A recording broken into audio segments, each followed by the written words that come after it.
To question number 1, Mr. Matthew Carrington. Number 1, sir. Mr. Speaker, sir, this morning I presided at a meeting of the Cabinet and had meetings with ministerial colleagues and others. In addition to my duties in this House, I shall be having further meetings later today. Mr. Carrington. Is my right honourable friend aware that the voters of Hammersmith and Fulham are very grateful to the government for having capped their community charge by £99? Does she also know that my constituents are outraged that the Labour Council is spending community charge payers' money in taking the government to court to try and put the community charge back up again? Will she join me in assuring the voters of Hammersmith and Fulham that if they vote in a Conservative council today, the capping will stay, and tomorrow each community charge payer will be £99 better off? I'm grateful to my honourable friend. Hammersmith and Fulham have for years been a very, very high spending council.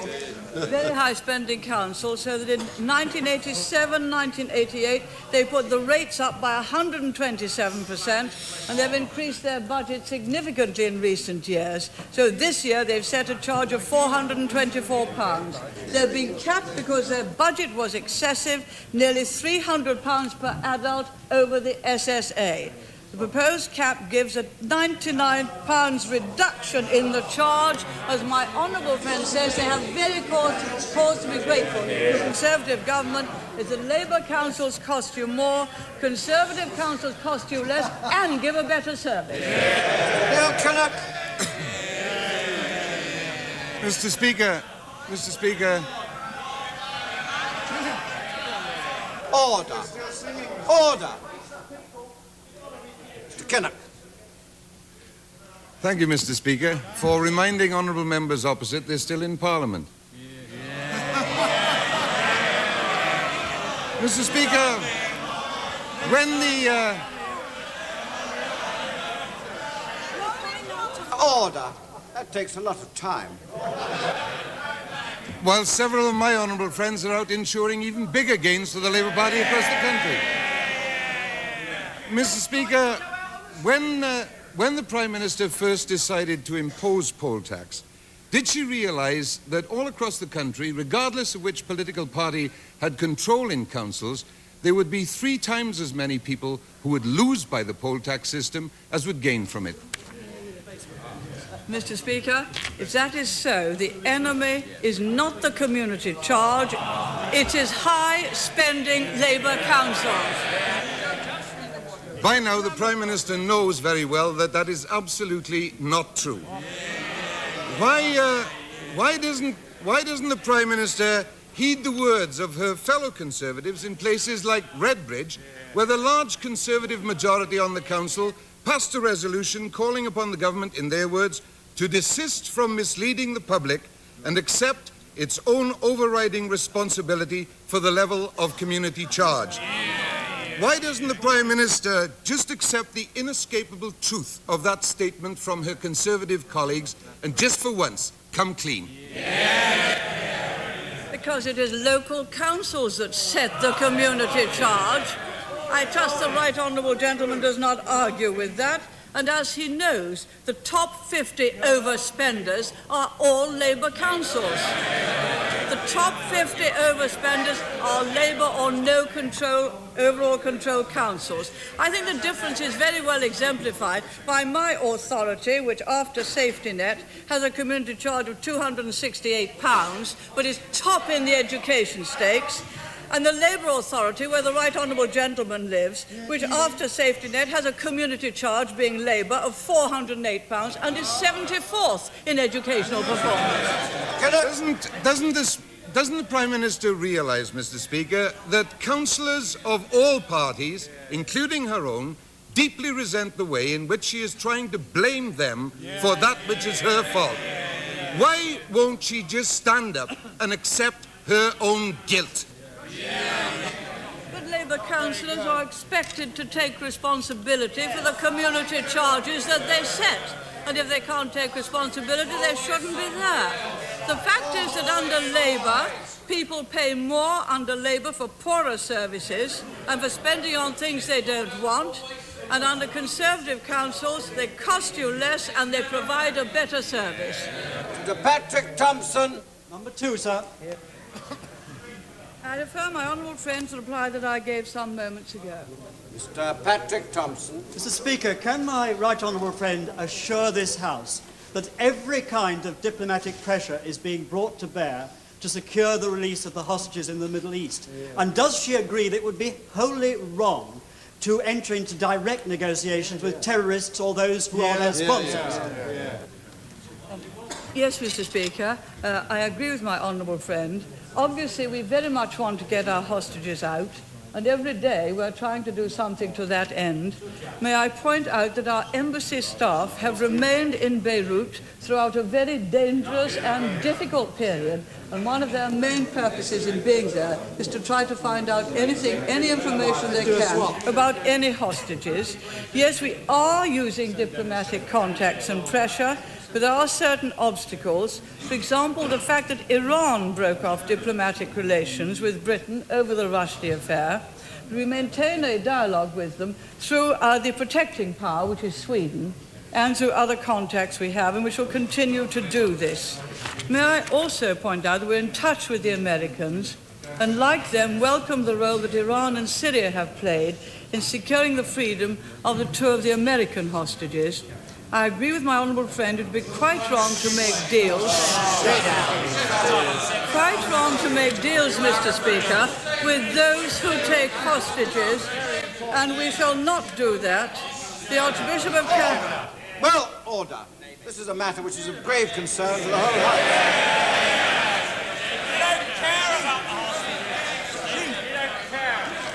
It is quite wrong to make deals with those who take hostages, and we shall not do that, and nor does the United States. The Archbishop of Canterbury has this morning reaffirmed his view that the government's policy is a sound one, and that one should never reward hostage-taking, because to do so would encourage more of it. Brian Wilson. Number 3, sir. I refer the honourable gentleman to the reply which I gave some moments ago. Mr. Wilson. Mr. Speaker, would the Prime Minister comment on the collusion which has today been exposed between the Tory-appointed chairman of Lothian Health Board and the Scottish Health Minister, the Honourable Member for Stirling, for the purpose of suppressing, until after today is over, for I quote, to avoid political embarrassment to the chairman of the Scottish Conservative Party, the proposals by that hand-picked Tory Health Board to close 4 hospitals and to cut nursing and paramedical services in order to meet a deficit. In many other corners of Britain, Mr. Speaker, will the Prime Minister tell us, are similar plans being suppressed until today is out the road? And will the Prime Minister accept that the people of Scotland will never, ever accept the dual role of the Honourable Member for Stirling as Scottish Health Minister and Chairman of the Conservative Party, manipulating the Scottish Health Service for shameless political ends? Speaker, I know of no such collusion whatsoever, and will point out to the honourable gentleman that my honourable friend, the Parliamentary Secretary to Scotland, has done wonders for the health service in Scotland. There are more hospitals, there are more nurses, there are more doctors better paid, and more patients being treated than ever before. And it would be kind if people could pay a tribute to the Parliamentary Secretary who's had a good deal to do with that. Tim Rathbone. Number 4, sir. I refer my honourable friend to the reply which I gave some moments ago. Mr. Rathbone. Would my right honourable friend, following her statement last Tuesday, give greater reassurance to the House that the government will be bringing forward positive and persuasive ideas for cooperative evolution in the European community? And will she apply her own undoubted leadership qualities to breed cohesion amongst community leaders so that the community develops in a way which benefits everybody in Europe?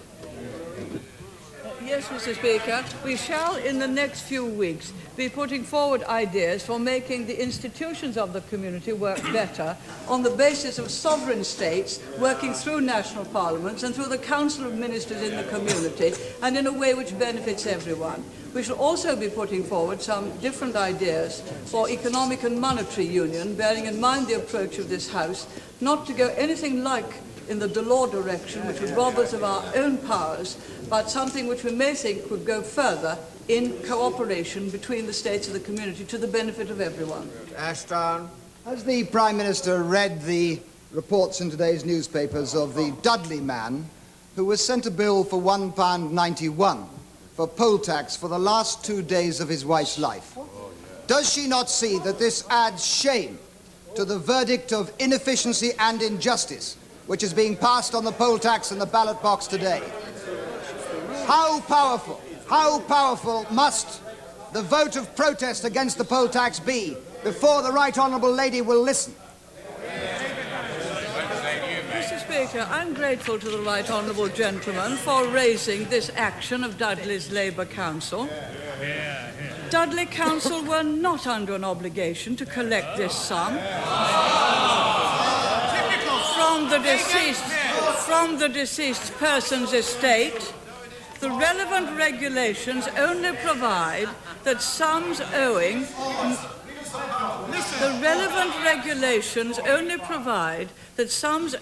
may be recovered in the administration of the person's estate and from his executor or administrator.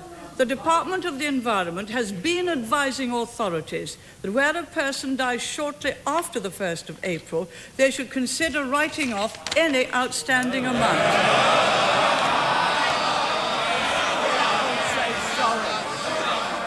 Mr. Speaker, there is no question that in this case the cost of billing Mrs. Wood's estate exceeded the amount of the charge. David Shaw. Number 5, sir. I refer my honourable friend to the reply that I gave some moments ago. Mr. Shaw. Can my right honourable friend tell the House if she has any information on those local authorities which provide good service at reasonable cost, as opposed to those local authorities which provide poor services at extortionate cost? Yes, Mr. Speaker, I gladly comply. My honourable friend will, I think, know the answer. It is Conservative councils that give very good value for money, cost you less, and give excellent services. It is Labour councils that cost people more, give poorer services, and often spend money on things people do not want. The object is here, the object lesson is clear, to put in Conservative councils. Mr. Alex Eady. Number 6, sir. I refer the honourable gentleman to the reply which I gave some moments ago. Eady. But will the Prime Minister sack the honourable member for Stirling? In view of the fact that he instructed Lothian's Health Board to withhold their programme of hospital closures until after today's regional elections. Is this not typical of the honourable member for Stirling, who the Scottish people have had enough because of his sustained attacks on their welfare? No, Mr. Speaker. I will pay tribute to the work of my honourable friend, the Parliamentary Secretary for Health Service in Scotland, for the excellent way in which the health service in Scotland is run, to the great benefit of most of the people in Scotland, who I'm sure are much more satisfied with it than the honourable gentleman. I note that the honourable gentleman did not ask me a question about the community charge, possibly because the level of the community charge set by Lothian is the highest of any authority in Scotland. Richard Gale. Number 7, sir.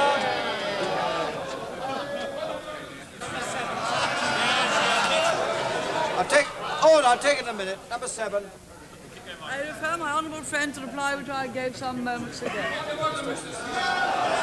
Well, what is the point of order? Strictures should apply to the Prime Minister that applies to other members of this House when they deal with matters that are not contained in the question. I'm not responsible for what is order I can't be held responsible for what is said at question time. Mr. Roger Gale. Mr. Speaker, there's probably no one in this House that cares more than my right honourable friend for the plight of hostages in the Middle East. But in the light of her earlier answer, could she reaffirm that the only result of giving in to terrorists is in the long run the taking of more hostages, and that the only way forward can be through quiet diplomacy? Yes, Mr. Speaker, I agree with my honourable friend. If we ever give in to blackmail, it does result in the taking of more hostages, which is why neither we nor the Americans will make any deals of that kind. We both try, and we shall continue to try, through our contacts, through the protecting power, through other contacts we have, to do everything possible to bring about the release of the hostages, about whom we are very concerned. And we note that America has done no deals, but in fact it is through quiet contacts that her hostages have been released. Business questions, Dr.